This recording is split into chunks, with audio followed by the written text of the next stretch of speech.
The fourth espresso of the night tasted like copper and regret, but Emma Torres downed it anyway, the bitter liquid doing nothing to ease the tremor in her hands or the way the edges of her vision kept blurring.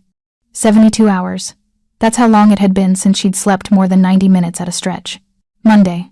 Her overnight shift at the diner in Queens, 6 a.m. to 2 p.m. Tuesday. Straight to her second job at the dry cleaners, 3 p.m. to midnight. Wednesday morning, back to the diner.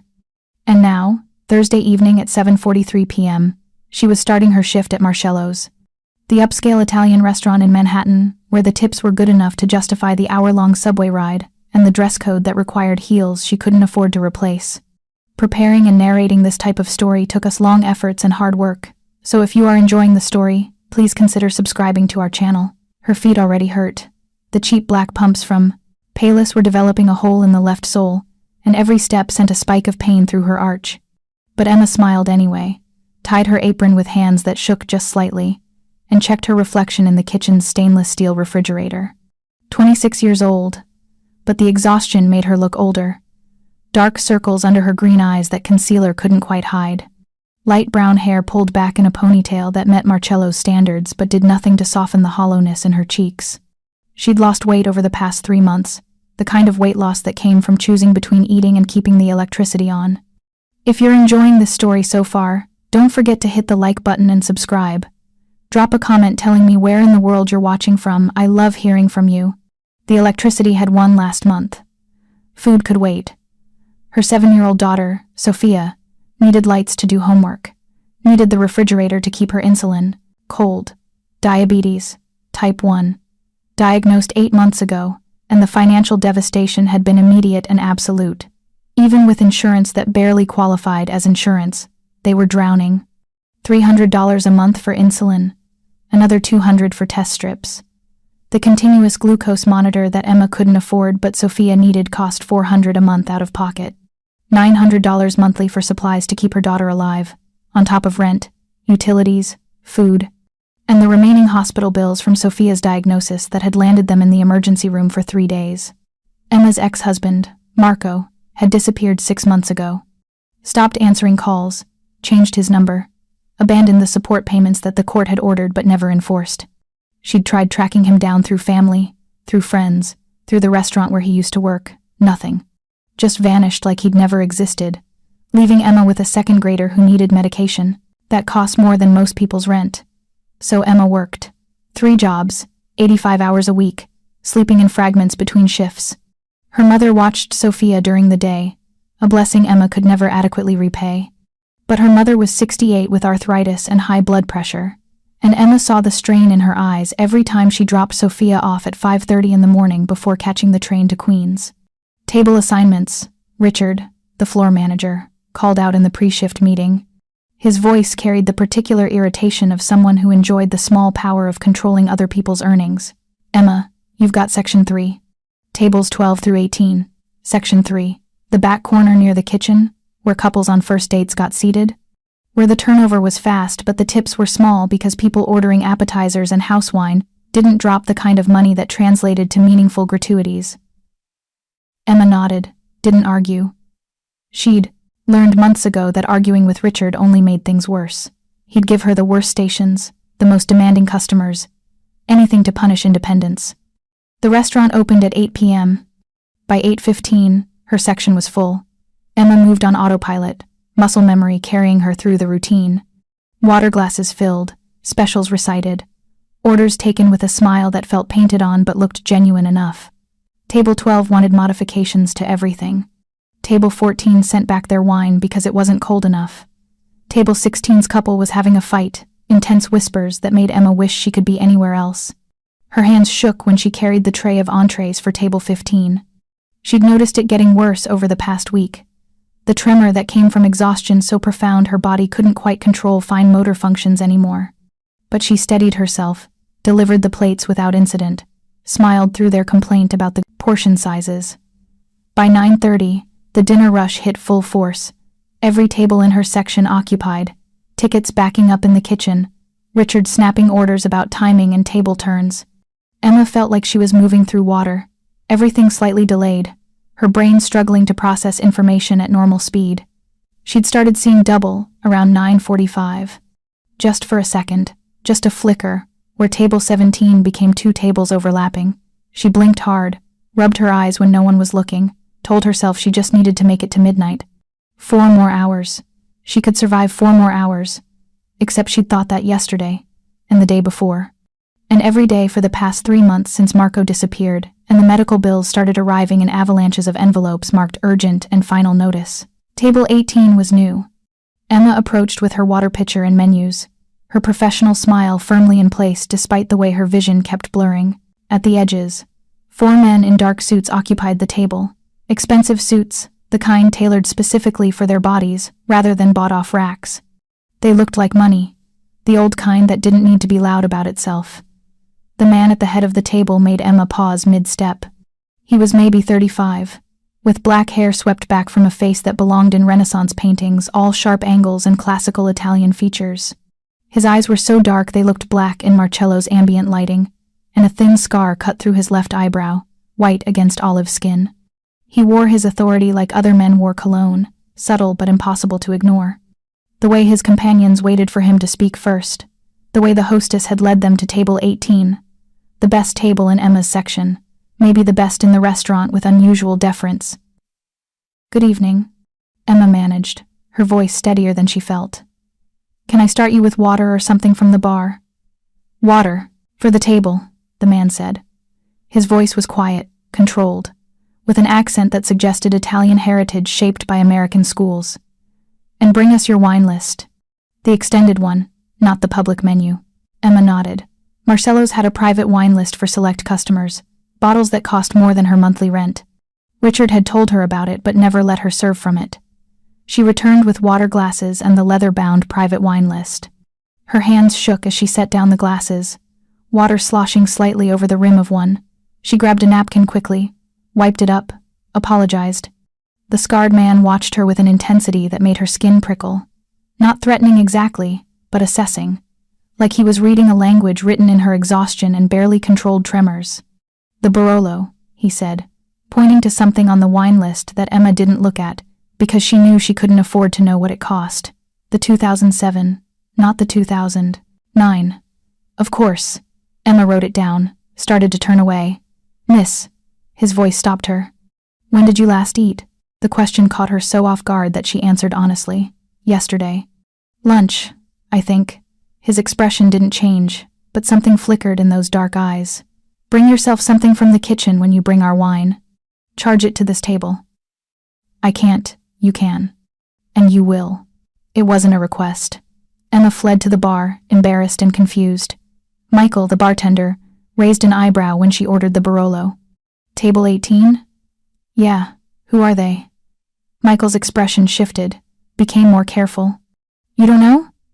Should I?" "That's Dante Caruso." He pulled the wine bottle from the temperature-controlled cabinet with reverent hands. "He owns Marcello's. Well, through about 6 corporate entities, but yeah, he's the owner." Emma's stomach dropped. She'd been serving the owner while falling apart at the seams, while shaking and forgetting orders and looking like she'd been dragged behind a bus. "He doesn't usually come to the restaurant," Michael continued, pouring a taste for approval. "Maybe twice a year. When he does, Richard basically has a panic attack." "You okay? You look like you're going to pass out."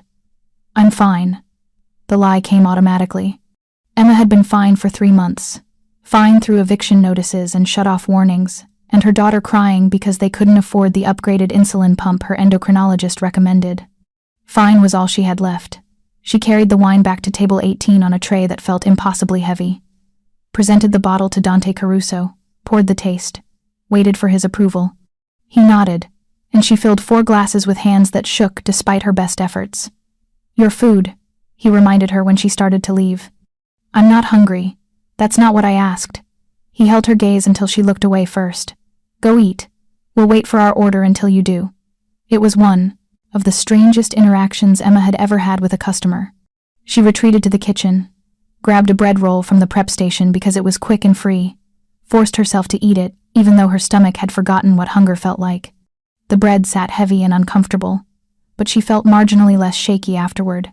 She took their dinner order, delivered it to the kitchen, moved on to her other tables, but she felt Dante's attention tracking her throughout the night, that dark gaze following her movements even when he was in conversation with his companions. By 11 p.m., Emma's body was staging a full rebellion. The double vision had returned, persistent now, rather than flickering. Her hands shook constantly. Every step sent pain shooting through her feet from the shoes that no longer fit right because she'd lost so much weight. She was carrying a tray of desserts to table 14 when it happened. Her vision grayed out completely for just a second, long, enough that she lost track of where she was, what she was doing. The tray tilted, 4 plates of tiramisu sliding toward disaster. Emma overcorrected, her exhausted reflexes too slow. The tray slipped from her hands entirely, crashing to the floor in an explosion of shattered porcelain and cream and espresso-soaked ladyfingers. The restaurant went silent. Every conversation stopped. Every eye turned to where Emma stood, frozen, staring at the destruction at her feet. "I'm sorry," she managed, her voice small and broken. "I'm so sorry." Richard was there in seconds, his face purple with rage barely contained by professional necessity. "Kitchen. Now." Emma's legs felt like water as she followed him through the swinging doors. The kitchen staff deliberately didn't look at them, everyone suddenly very busy with their stations. What the hell was that? Richard hissed once they were out of customer sight. "You just cost us 4 desserts, 4 plates, and the dignity of every server in this restaurant. It was an accident. I'll pay for. You'll pay for nothing because you're done. Fired. Get your things and get out." The words hit like physical blows. "Richard, please. I need this job. I can't. Should have thought about that before you decided to juggle desserts like a circus act." He was already turning away, dismissing her. "You're a liability. I'm not having you destroy more property or injure a customer because you can't handle basic serving work." Emma grabbed his arm without thinking, desperation making her bold. "Please. My daughter has medical bills. I need this job. I'll work any section, any shift. Don't touch me." Richard jerked away from her hand. "You're done. If you're not out in 5 minutes, I'm calling security." The kitchen swam in Emma's vision. She was going to pass out, she realized distantly. Her body had reached its absolute limit, and consciousness was now optional, rather than guaranteed. She made it 3 steps toward the staff. Lockers before her knees buckled. The floor came up to meet her in slow motion, her hands reaching out to catch herself. The impact jolted through her wrists, then her shoulders, then she was falling sideways, the world tilting at impossible angles. The last thing Emma saw before darkness swallowed her was the kitchen's fluorescent lights reflecting off stainless steel, harsh and clinical, and very far away. The last thing she heard was someone shouting for a doctor, and Richard's voice, cold and disgusted, saying, "Get her out of here before customers see." Then nothing. Consciousness returned in fragments, the softness of leather beneath her, the rumble of an engine. City lights sliding past windows in streaks of color her brain couldn't quite process. And a voice, deep and controlled, speaking Italian in rapid, clipped sentences that sounded like orders being given. Emma's eyes opened to find herself in the backseat of a car.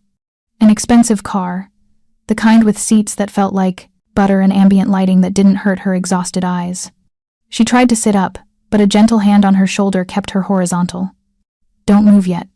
Dante Caruso's face came into focus above her. He'd removed his suit jacket, and his white shirt was rolled to his elbows. "You fainted. Hit your head on the way down." Emma's hand went to her temple, found a tender spot that would definitely bruise. Where am I?" "My car. I'm taking you to the hospital." "No."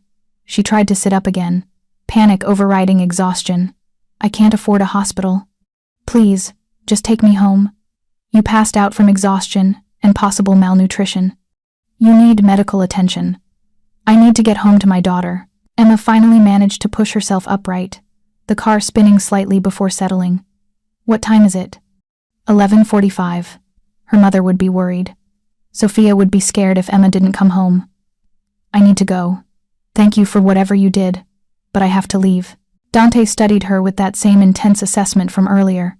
Then he leaned forward, spoke to his driver in Italian. The car changed direction. "I'm taking you home," he said.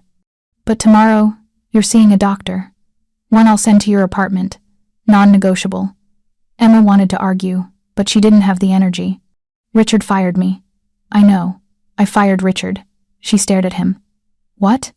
You collapsed from exhaustion in his kitchen after he worked you into the ground, and his first response was to have you removed before customers saw. That's not management. That's cruelty. Dante's voice was calm, but underneath ran something cold and absolute. He's done. And you're getting your job back with better hours and better pay. You can't just, I own the restaurant. I can do whatever I want. He pulled out his phone, typed something.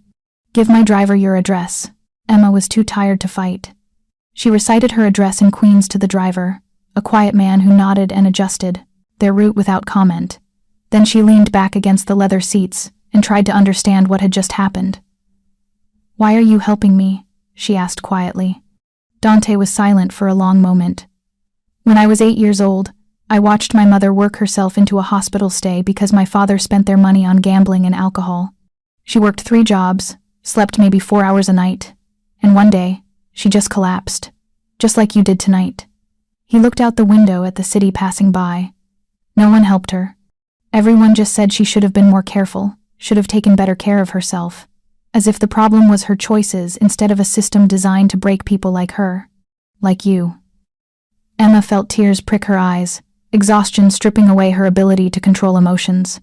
I have a daughter. She has diabetes. The medical bills. I know. I heard you talking to Richard. Dante turned back to her. Tomorrow.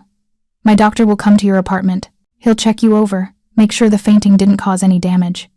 And then we're going to discuss your employment situation at Marcello's. I don't need charity.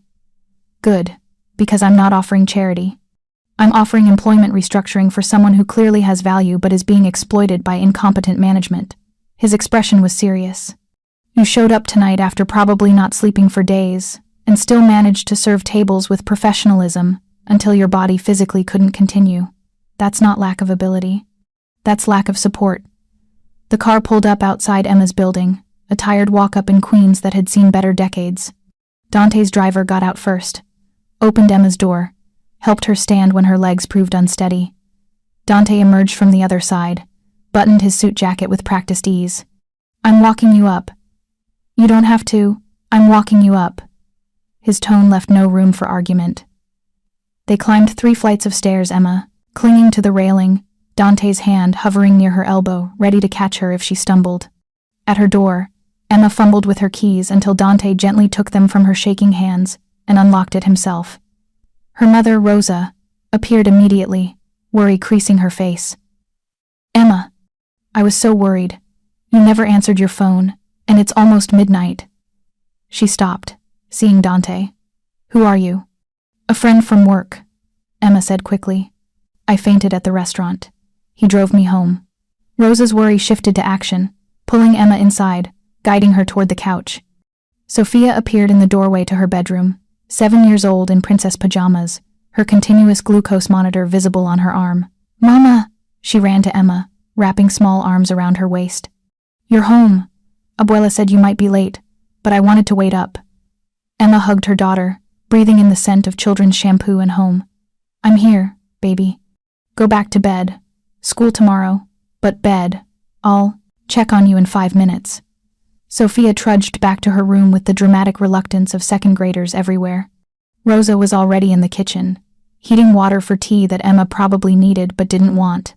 Dante stood just inside the door, his expensive suit completely out of place in their tiny apartment with its second-hand furniture and walls that needed painting Emma couldn't afford.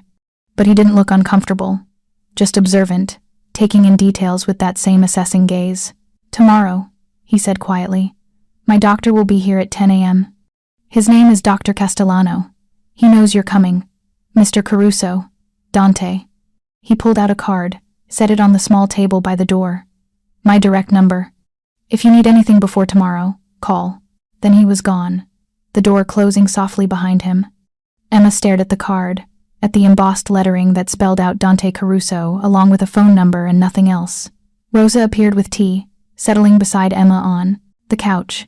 Who was that really? He owns Marcello's. I collapsed during my shift, and he... Emma's voice broke. I got fired, Mama. Richard fired me. But Dante said, I'm getting my job back. I don't understand what's happening. What's happening? Rosa said firmly. Is someone finally noticed you're drowning and threw you a rope? Don't overthink it. Just take the help. That night, after checking Sofia's blood sugar and making sure her daughter was settled, Emma lay in bed staring at the ceiling. Her body ached with exhaustion, but her mind wouldn't stop racing. Dante Caruso had carried her, he must have, she realized, because she'd fainted in the kitchen and woken up in his car. He'd fired Richard. He'd driven her home. He was sending his personal doctor tomorrow. Why? What did he want? Because men like him didn't help without expecting something in return. Emma had learned that lesson from Marco, from every boss who'd offered favors that came with unspoken prices. But when she closed her eyes, all she could see were those dark eyes full of something that looked almost like recognition. Like he'd seen past the exhausted waitress to the person underneath, drowning in medical bills and impossible choices. Like maybe, just maybe, he actually wanted to help without expecting pieces of her soul in return. Emma was too tired to know if that was hope or delusion. But she fell asleep holding onto it anyway, because hope was all she had left to lose. Dr. Castellano arrived at exactly 10 a.m., which Emma found vaguely unsettling. In her experience, doctors ran late, made you wait, treated your time like it had no value compared to theirs. But this man knocked on her door precisely when he'd said he would, carrying a leather medical bag that looked like it belonged in a period drama. He was maybe 60, with steel gray hair and the kind face of someone who'd spent decades learning to deliver bad news gently. Emma let him in, hyper-aware of how their apartment must affigant, look to someone who probably treated Manhattan socialites and Upper East Side families. Miss Torres. He shook her hand with a grip that was firm but not aggressive. Dante asked me to check on you. May we sit? They settled at the small kitchen table. Sofia had already left for school, and Rosa was at her weekly doctor's appointment, leaving Emma alone to face whatever this examination would reveal. Dr. Castellano was thorough. Blood pressure, heart rate, pupil response, checking the bruise on her temple with gentle fingers. He asked questions about her sleep schedule, her eating habits, her stress levels. Emma answered honestly because lying to a doctor seemed pointless, and because something about his manner made dishonesty feel impossible. You're severely exhausted, he said finally, packing his equipment away. Malnourished. Your blood pressure is concerning. When did you last have a full physical? 2 years ago, before my daughter's diagnosis. He nodded, made notes in a small leather journal. I'm going to prescribe supplements. Vitamin D, iron, B-complex. And I'm writing you a note for work, no shifts longer than 8 hours, mandatory 2 days off per week, and no overnight rotations for at least a month. I can't. Emma started. You can and you will, or you'll end up hospitalized, and then who takes care of your daughter? His voice was kind but implacable. Your body is shutting down, Miss Torres. You're running on fumes and willpower, and both are finite resources. He left the prescriptions and work restrictions on the table, along with his card. Dante will cover any medical expenses. Before you argue, understand that he's quite stubborn about this sort of thing. It's easier to simply accept. After he left, Emma sat staring at the prescriptions. The supplements alone would cost money she didn't have, but apparently, Dante Caruso had decided that was his problem now, and she was too tired to fight it. Her phone rang at 11, an unknown number. But Emma answered anyway because unknown numbers might be job opportunities or school calling about Sofia. Miss Torres. Dante's voice was instantly recognizable, that controlled baritone that made everything sound like a business transaction. Did Dr. Castellano visit? Yes, thank you. What did he say? Emma summarized the visit, the restrictions, the prescriptions. Dante listened without interrupting. Good. I need you to come to my office this afternoon. 3 o'clock. I'll send a car. I can take the subway. The car will be there at 2:30. Don't argue. A pause. Please. The addition of please surprised her enough that she agreed. The car arrived precisely at 2:30, another unsettling punctuality. The driver was the same quiet man from last night, who introduced himself as Marco. Emma tried not to flinch at the name. Different Marco, he said gently, like he'd seen her reaction and understood it. Happens a lot. The drive into Manhattan felt surreal. Emma, in her best outfit, black slacks, and a burgundy blouse that were only 2 years old, being chauffeured like she mattered, like her time had value. They crossed from Queens into the city, weaving through afternoon traffic with practiced ease. The car stopped in front of a building in Midtown that was all glass and steel, the kind of place where security in the lobby looked like Secret Service. Marco walked her inside, nodded to the guards who clearly knew him, and escorted her to a private elevator that required a key card to operate. "Penthouse," he said, pressing the button. "Mr. Caruso's expecting you." The elevator opened directly into an office that looked like something from a movie about powerful men. Floor-to-ceiling windows overlooking Manhattan, furniture that cost more than Emma made in a year, art on the walls that might have been originals, though Emma didn't know enough about art to be sure. And Dante, standing by the windows with his back to her, speaking rapid Italian into a phone.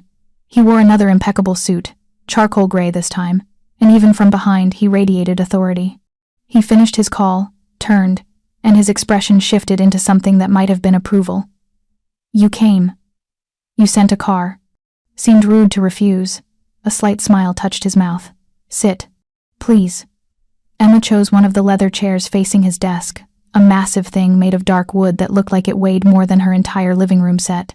Dante settled behind it, steepling his fingers in a gesture that would have looked pretentious on anyone else, but on him just seemed natural. "I've restructured your employment at Marcello's," he said without preamble. 4 shifts per week, 8 hours each, no overnight work. Your hourly rate is increased to $25, plus tips. Health insurance that actually covers things, including your daughter's medical needs. Emma's mouth went dry. That's too much." "It's adequate compensation for shilling-this, skilled labor. Richard was exploiting you. I'm correcting that."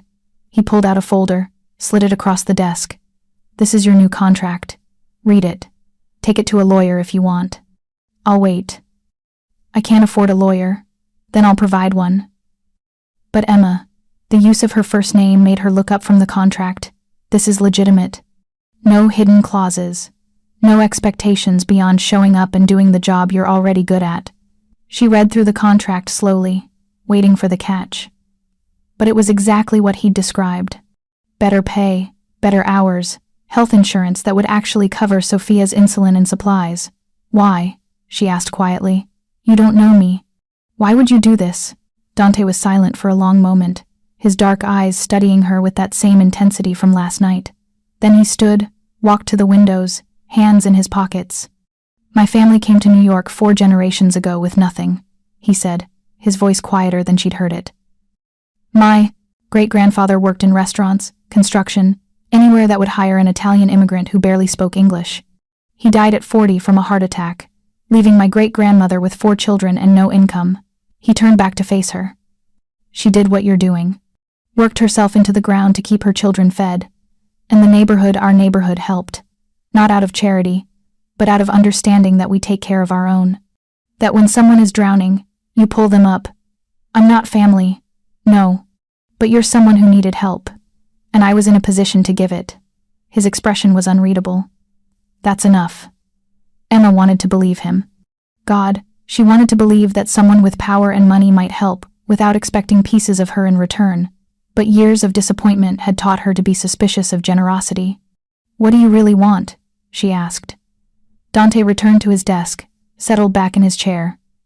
"Honestly, I want to offer you a different job, one that pays better and has more regular hours. But I need you to sign that contract first and work at Marcello's for at least a month before I make that offer." "Why?" "Because, if I offer it now, you'll think it comes with expectations that have nothing to do with employment. And I need you to trust that I'm not your ex-husband. I'm not Richard. And I'm not every other man who's made you believe that help comes with invisible price tags." The honesty in his voice made Emma's chest tight. She looked down at the contract, at the salary and benefits that would change her life. That would mean Sofia could have the upgraded insulin pump, and Emma could sleep more than 4 hours a night. She signed it. Dante took the contract, countersigned it, slid her copy back across the desk. "You start Monday. Your new schedule will be sent to you tomorrow. Doctor Castellano's prescriptions, get them filled at any pharmacy and send me the receipt. Same with any of Sofia's medical needs. I can't let you pay for. It's not about letting me. It's about accepting help when it's offered." He stood, signaling the meeting was over. "Marco will take you home." "And Emma," he waited until she looked at him. "You're going to be okay. Your daughter is going to be okay. I promise you that." Emma didn't trust promises. But she nodded anyway, because the alternative was breaking down crying in this powerful man's office, and she'd cried enough for one lifetime. The weekend passed in a blur of catch-up, sleep, and disbelief. Emma filled the prescriptions. The receipt made her wince, but she sent it to the number Dante had texted her from. Within an hour, her bank account showed a deposit for the exact amount, plus an extra 100 with a note. For groceries. Monday came. Emma's first shift with new hours, new pay, new insurance that she couldn't quite believe was real. She arrived at Marcello's 30 minutes early, nervous and uncertain. Richard was gone. In his place was a woman named Angela, maybe 50, with kind eyes and a no-nonsense manner. "You must be Emma. Welcome back. Let me show you your new section." Section 1. The best section, where business dinners and anniversary celebrations happened, where the tickets were big and the tips were bigger. "There's been a mistake," Emma said. "I usually work Section 3. "No mistake. Mr. Caruso's orders." Angela handed her an apron. "You're our best server. About time you got the section that matches your skill level." The shift went smoothly. Emma's hands didn't shake. Her vision stayed clear. She felt almost human, fueled by actual sleep and food, and the medication that was already making a difference. She was closing out her last table when Dante appeared. He didn't sit in her section, just stood near the bar talking to Michael, but his presence drew every eye in the restaurant. People recognized him, or at least recognized power when they saw it. Emma approached cautiously. "Mr. Caruso." "Dante." He turned to her, and there was something in his expression she couldn't read. "Good shift?" "Yes, thank you. For everything. Walk with me when you're done. I want to show you something." 20 minutes later, Emma found herself in Dante's car again, Marco driving them through Manhattan as city lights painted everything in shades of gold and silver. "Where are we going?" she asked. "You'll see." They stopped in front of a building in a better neighborhood than Emma had seen in years. Not penthouse luxury, but solid middle class, the kind of place with a doorman and clean hallways.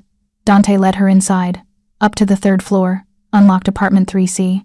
It was beautiful. Hardwood floors, updated kitchen, 2 bedrooms, a bathroom that didn't have cracked tiles, windows that overlooked a small park. Space enough for Emma and Sofia to breathe without tripping over each other. "This is yours if you want it," Dante said quietly. "Rent controlled, managed by a company I own. You'd pay 30% of your new salary, which is what you're supposed to pay for housing. Not whatever extortionate rate your current landlord is charging." Emma stared at the apartment, then at him. "I don't understand. Why would you do this?" "Because you deserve it. Because your daughter deserves a home that's safe and clean and doesn't have rats in the walls." He met her eyes. "And because I meant what I said. I take care of my own. But I'm not. You work for me. That makes you mine to protect." His voice was firm. "Take the apartment, Emma. Let yourself have something good without waiting for it to be taken away." She wanted to argue, wanted to insist she couldn't accept this, that it was too much. But she thought about Sofia, about giving her daughter a bedroom that didn't share walls with neighbors who fought at 3 a.m., about having a kitchen where the stove worked on all burners. "Okay," she whispered. "Okay, yes." Dante smiled, the expression transforming his face from austere power into something almost warm. "Good. You can move in this weekend. I'll send movers. I don't have much. Then they'll be done quickly." He handed her a key. "This is yours. No strings, no expectations. Just a home." Emma took the key, its weight solid and real in her palm. She was afraid to trust this, afraid to believe it wouldn't be ripped away. But the alternative was refusing help that could change everything for her daughter. "Thank you," she managed, the words inadequate for what he'd given her. Dante just nodded. "Come on. Marco will take you home. Start packing." In the car, Emma clutched the key and tried to understand what was happening. Dante Caruso, restaurant owner, clearly wealthy, possibly dangerous based on the way people reacted to him, had restructured her life in 3 days, and she still didn't know why.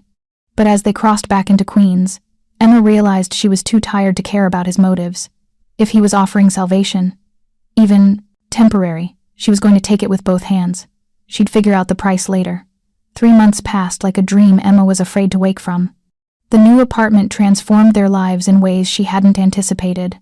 Sofia's glucose levels stabilized with consistent refrigeration and a bedroom where she could sleep through the night without street noise waking her.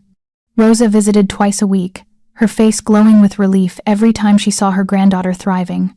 Emma worked her 4 shifts at Marcello's, her tips sometimes exceeding her hourly wage. The health insurance covered Sofia's supplies without the monthly panic of choosing between insulin and electricity.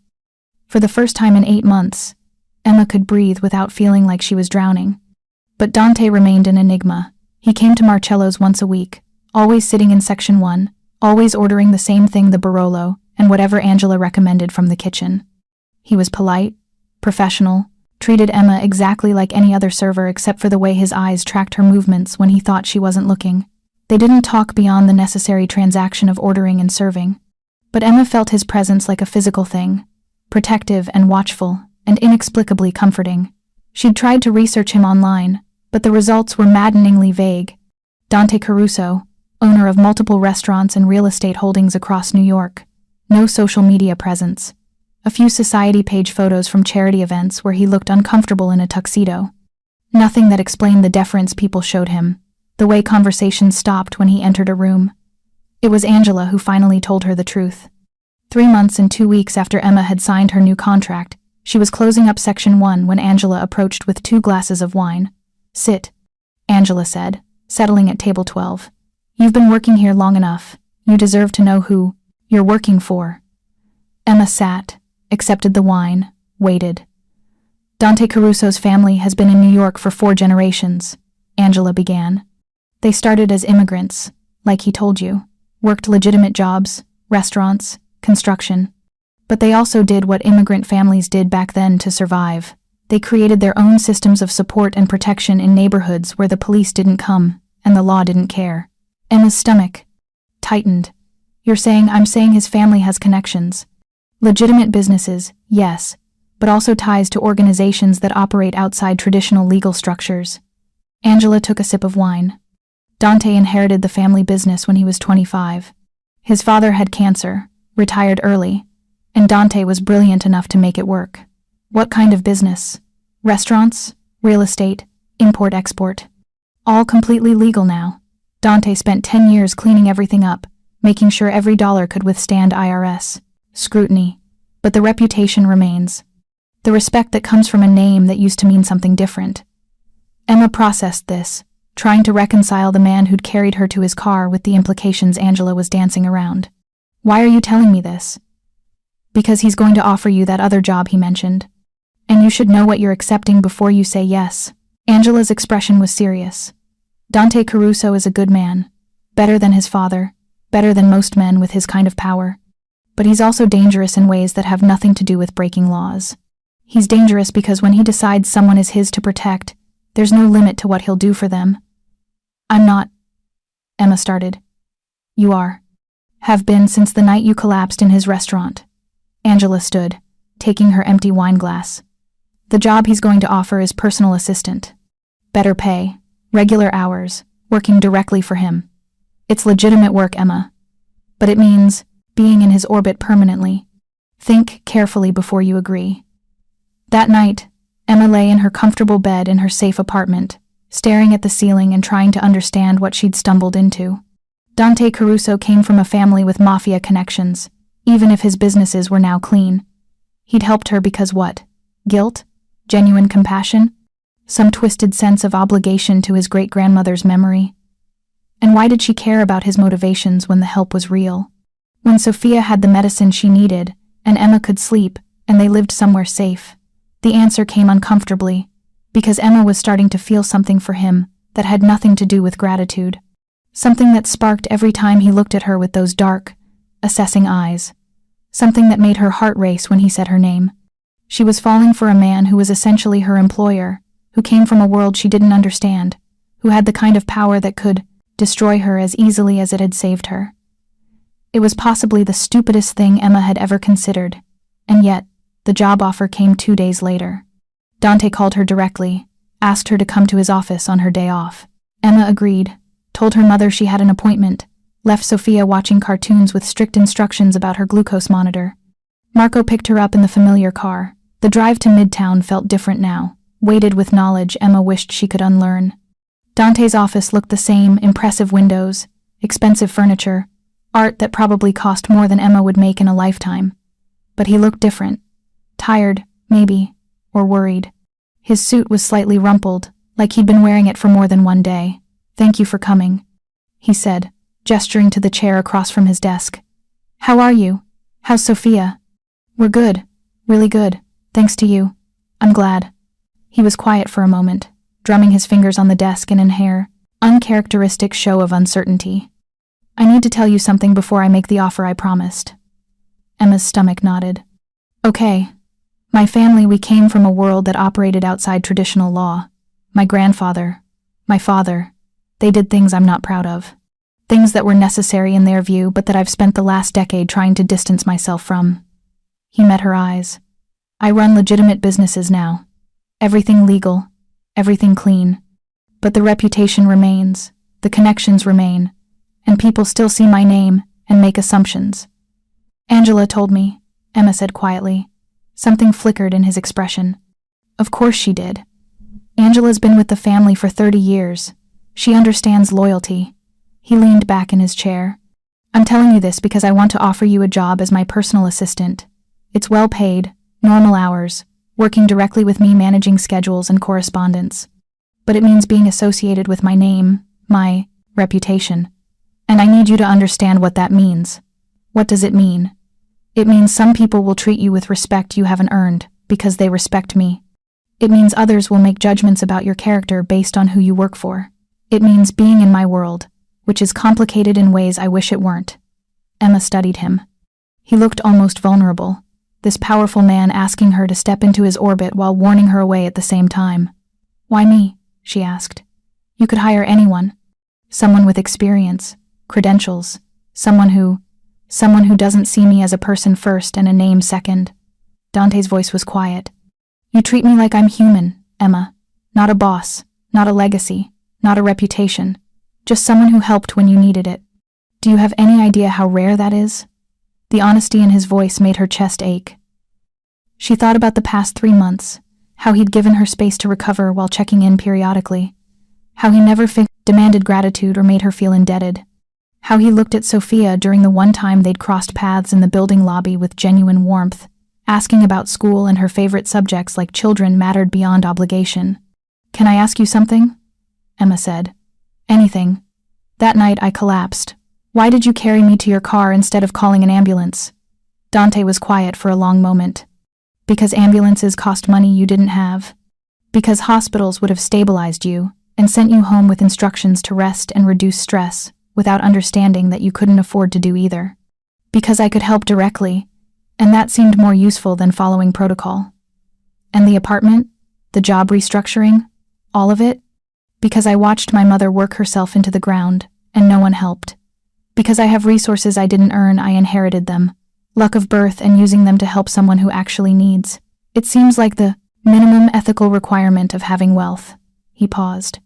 "And because from the moment I saw you shaking while serving water, I couldn't stop thinking about making sure you were okay." The admission hung between them, honest and raw. "I want the job," Emma said. "Not because I owe you, but because I think I'd be good at it.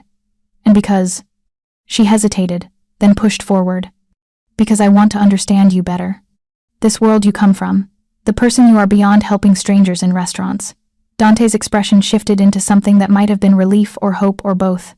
"The job is yours. We'll start next week. I'll have HR send you the details." Emma stood to leave, then paused at the door. "Dante? Yes? Thank you. For everything. For seeing me when I was invisible." His smile was small but genuine. "You were never invisible, Emma. Not to me." Working as Dante's personal assistant was nothing like Emma expected. She'd anticipated managing calendars and answering phones, the mundane work of keeping a busy executive organized. And there was some of that scheduling meetings, coordinating with his properties, handling correspondence. But mostly, Emma discovered, she was learning to read Dante Caruso. He was brilliant in ways that had nothing to do with formal education. Strategic, careful, able to see patterns in information that looked like chaos to Emma. He treated everyone with respect, regardless of their position. The cleaning staff got the same courtesy as business partners. But he was also isolated in ways that made Emma's heart ache. He worked 16-hour days, ate lunch at his desk more often than not, and seemed to have no personal life beyond obligatory charity events. His phone rarely rang with personal calls. No girlfriend, no wife, no children. Just work and responsibility, and the weight of a family name he was trying to redeem. 3 weeks into her new position, Emma started bringing him lunch. Not extravagant, just sandwiches. From the deli near his building, salads when she thought he needed vegetables. She'd set them on his desk with coffee and a quiet, eat something, that brooked no argument. Dante accepted these offerings with bemused gratitude, and Emma pretended not to notice how he watched her with increasing intensity when he thought she wasn't looking. 1 month in, Sofia's school called. Her glucose had dropped dangerously low, and they couldn't reach Rosa. Emma's panic must have shown on her face because Dante was there immediately. "What's wrong?" "Sofia's school. Her blood sugar, I need to go. Now. Marco will drive you." Dante was already pulling out his phone. "I'm coming with you. You don't have to. I'm coming." They made it to the school in 15 minutes that felt like hours. Sofia was in the nurse's office, pale but conscious, her glucose slowly rising after emergency treatment. She threw herself at Emma the moment she walked in. "Mama! I felt weird and dizzy and Miss Rodriguez helped me." Emma held her daughter, breathing in the scent of her hair, feeling her small heartbeat against her chest. "You did exactly right, baby. I'm so proud of you." She looked up to thank the nurse, and found Dante crouched beside them, his expression gentle. "Hey, Sofia. That was scary, huh?" Sofia nodded, studying him with open curiosity. "You're the man from our building. Mama says you're her boss." "I am. And I'm very impressed with how brave you were today." "My sensor should have alarmed," Sofia said seriously, holding up her arm with the continuous glucose monitor. "But the battery died. Mama ordered a new one, but it hasn't come yet." Emma's face heated. "I ordered the replacement last week. It should be here any day." "Where did you order it from?" Dante asked. "The medical supply company. Insurance makes me use specific vendors." His expression darkened slightly. "Emma, medical supplies that keep someone alive shouldn't be delayed. From now on, order everything through Dr. Castellano's office. Same-day delivery, no insurance runaround. That's too expensive. It's necessary."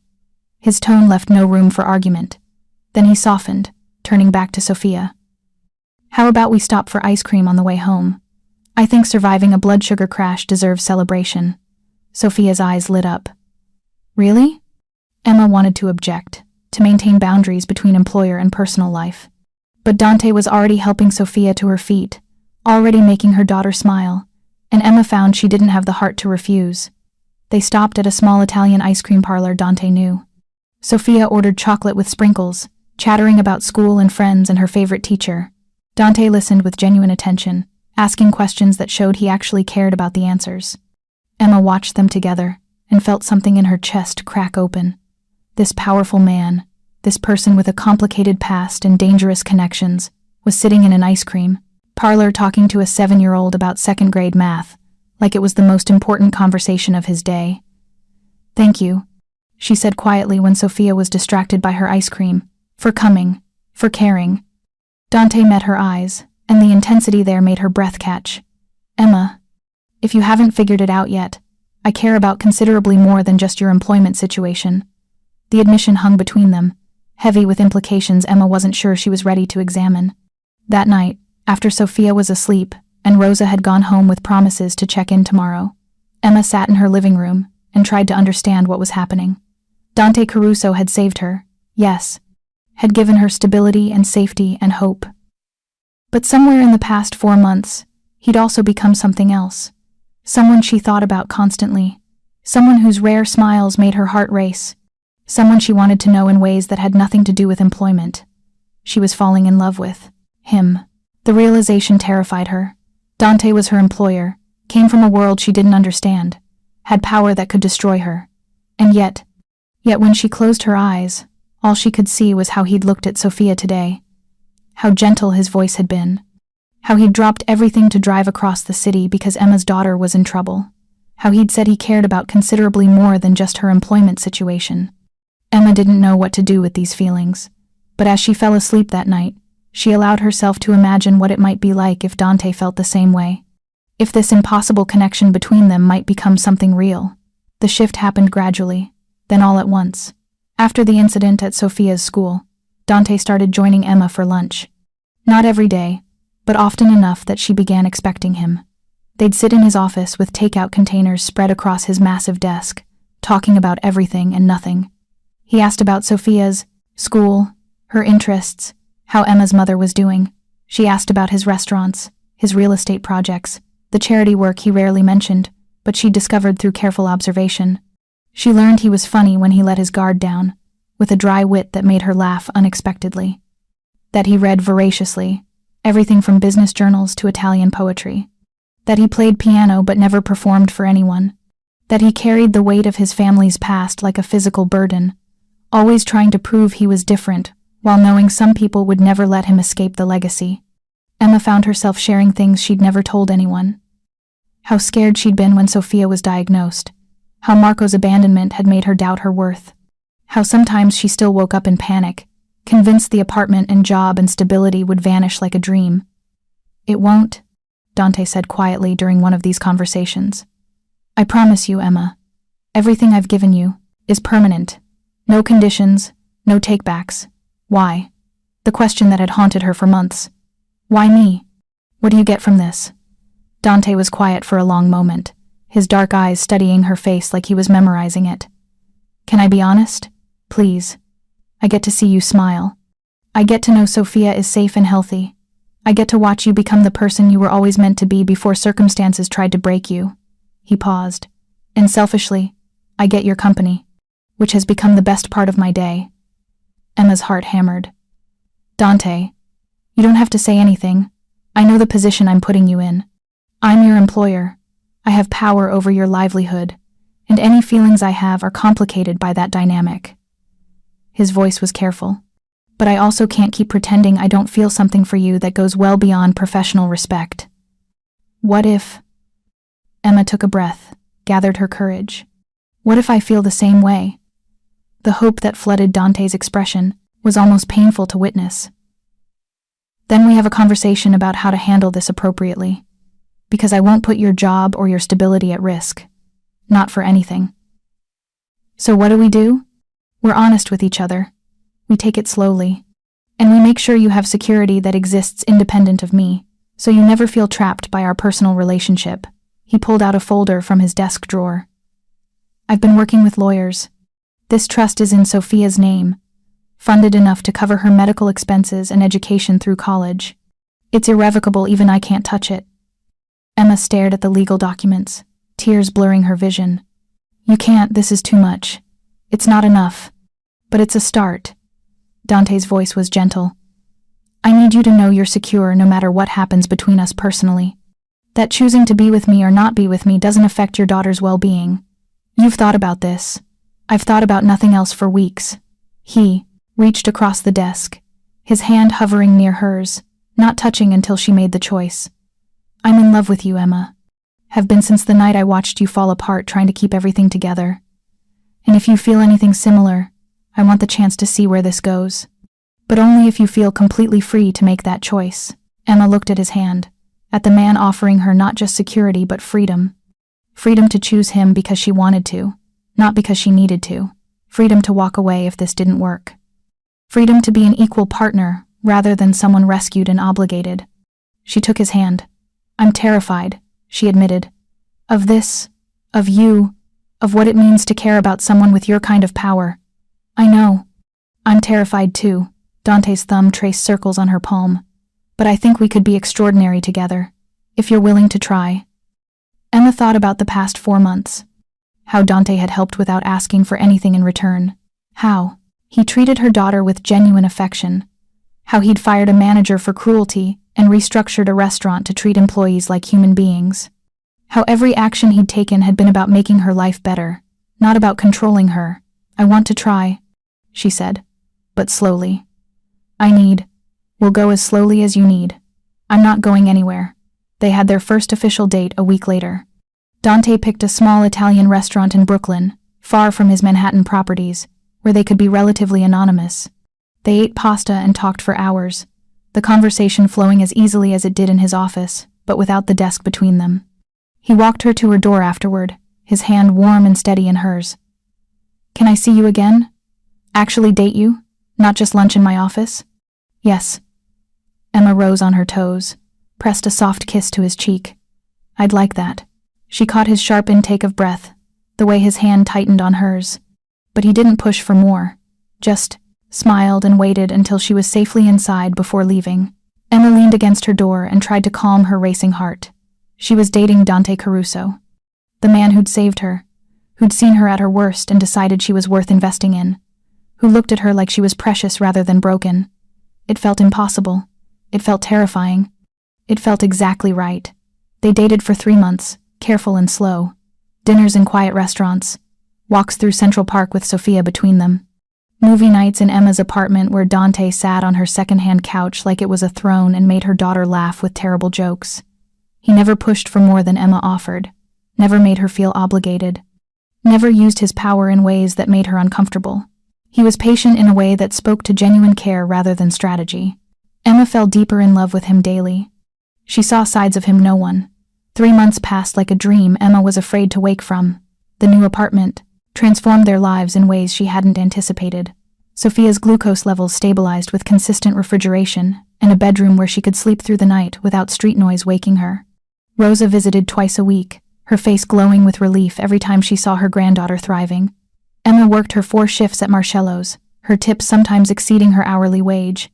The health insurance covered Sofia's supplies without the monthly panic of choosing between insulin and electricity.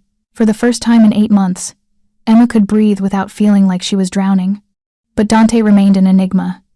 He came to Marcello's once a week, always sitting in section 1, always ordering the same thing, the Barolo, and whatever Angela recommended from the kitchen. He was polite, professional, treated Emma exactly like any other server, except for the way his eyes tracked her movements when he thought she wasn't looking.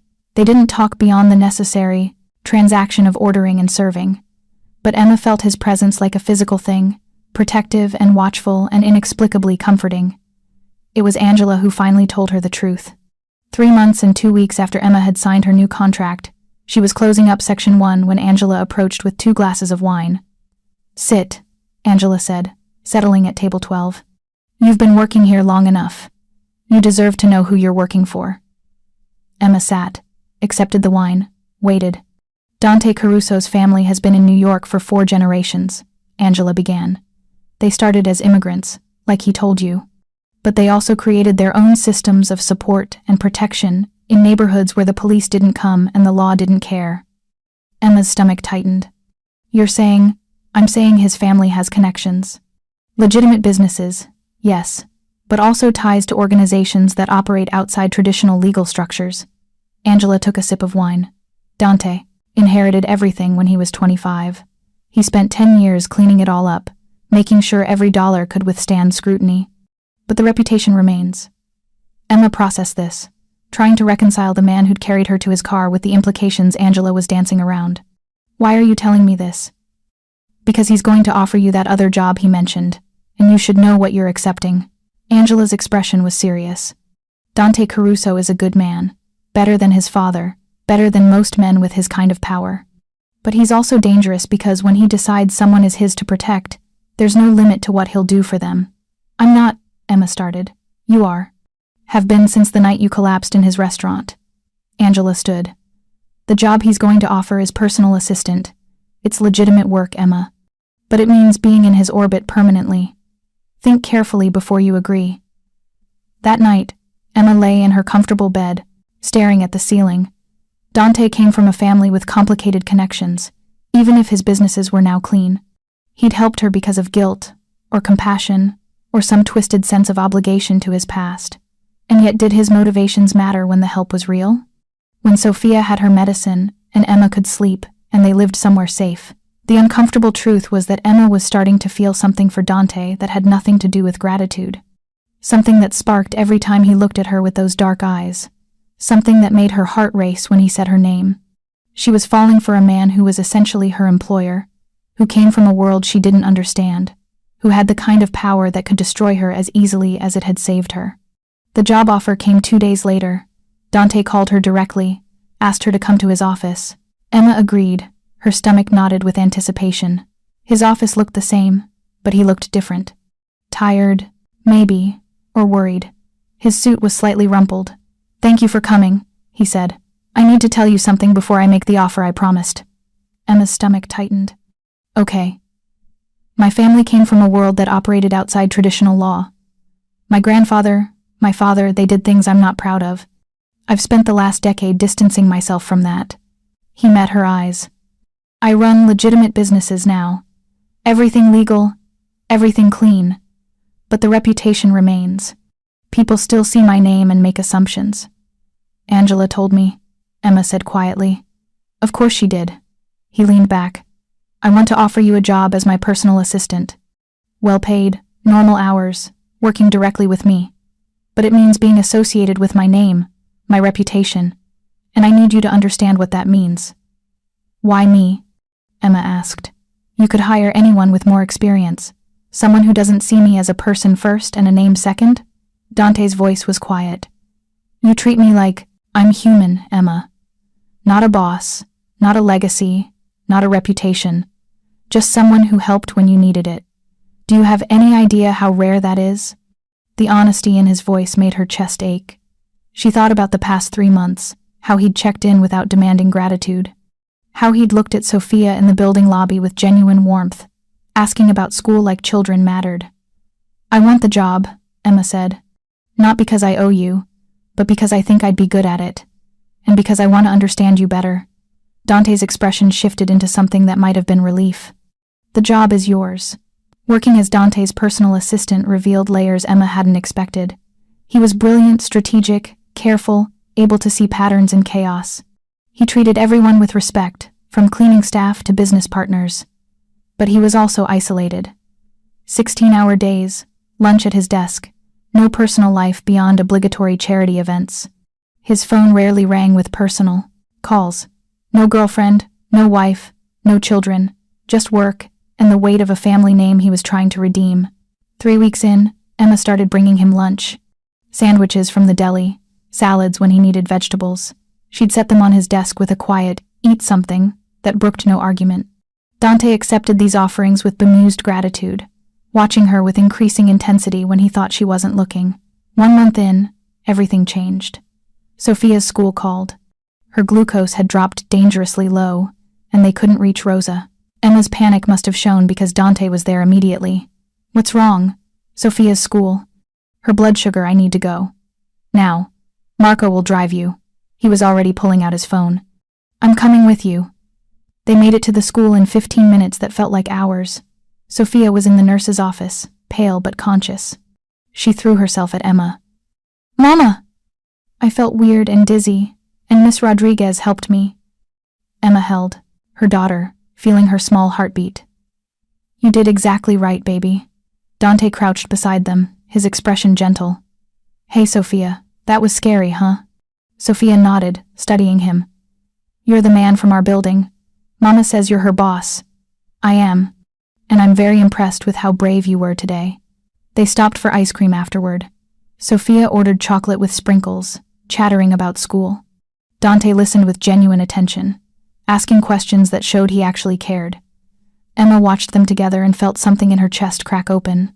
This powerful man was sitting in an ice cream parlor talking to a 7-year-old about second-grade math, like it was the most important conversation of his day. "Thank you," she said quietly when Sofia was distracted. "For coming, for caring." Dante met her eyes, and the intensity there made her breath catch. "Emma, if you haven't figured it out yet, I care about considerably more than just your employment situation." That night, after Sofia was asleep, Emma sat in her living room and tried to understand what was happening. Somewhere in the past 4 months, Dante had become someone she thought about constantly. Someone whose rare smiles made her heart race. Someone she wanted to know in ways that had nothing to do with employment. She was falling in love with him. The realization terrified her. Dante was her employer, came from a world she didn't understand, had power that could destroy her. But when she closed her eyes, all she could see was how he'd looked at Sofia. How gentle his voice had been. How he'd dropped everything because Emma's daughter was in trouble. Emma didn't know what to do with these feelings. But as she fell asleep, she allowed herself to imagine what it might be like if Dante felt the same way. If this impossible connection between them might become something real. And in his penthouse across the city, Dante Caruso sat at his piano in the dark, playing melodies that spoke of longing and hope, thinking about a woman with green eyes who'd made him believe in second chances for himself, and maybe, if he was lucky, for them both. The shift happened 2 weeks later over lunch in Dante's office. They sat with takeout containers spread across his desk, and Emma noticed he was quieter than usual, his food barely touched. "What's wrong?" she asked. Dante set down his fork, his dark eyes meeting hers with an intensity that made her breath catch. "I can't keep pretending anymore, Emma."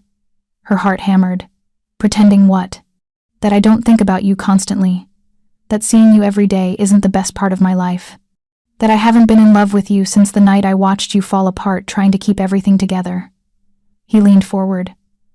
"I know the position this puts you in. I'm your employer. I have power over your livelihood, and any feelings I have are complicated by that dynamic. But I can't lie anymore." Emma's hands trembled. "What if I feel the same way?"